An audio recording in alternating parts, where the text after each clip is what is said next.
Кыргыздар менен түрктөрдүн теги жана тарыхы бир, маданияты, дини жана жалпы каада салты бириктирип турат. Алардын бир туугандык мамилелери Кыргызстан эгемендүүлүккө ээ болгонго чейин эле болгондугун тарыхчылар айтат.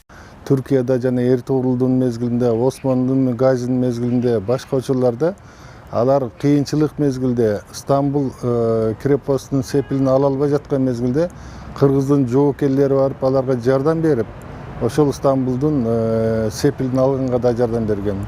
Аны Изник шаарындагы кыргыз түрбөсү деген байыркы орто кылымдарга таандык тарыхый курулуш, эстелик аны далилдеп турат. Ал эми эки мамлекеттин ортосунда дипломатиялык мамилелер 1991 жылдын 24 декабрында түзүлгөн. 1992 жылы апрелде Бишкек шаарында Туркиянын элчилиги, ушул эле жылы октябрда Анкара шаарында Кыргызстандын элчилиги ачылган. 1994 жылы апрелде кыргыз өкмөтү Стамбул шаарында башкы консулдукту ачуу жөнүндө токтом кабыл алган. Тарыхчылардын пикиринде өз ара урматтоо жана ар түрдүү чөйрөлөрдө тыгыз кызматташтыкты кеңейтүү достук мамилелердин бекемделишине алып келет. В плане дальнейшего сотрудничества можно было наметить вот несколько таких линий.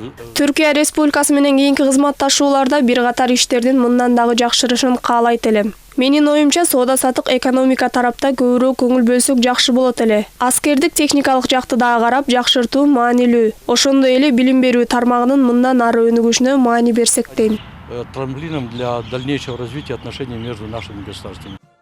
Мындай жылуу бир туугандык мамилелерди келечекте дагы чыңдоо керек. Эксперттер жана тарыхчылар өлкө президентинин Түркия болгон сапарынан үмүт кылып жатышат. Алар эки тараптуу сүйлөшүүлөрдөн кийин мамилелер мындан дагы өнүгөт деп күтүшүүдө. Анара Мамбеткадырова, Самара Кенжебекова, Чыңгыз Талантбеков, ЛТР Бишкек.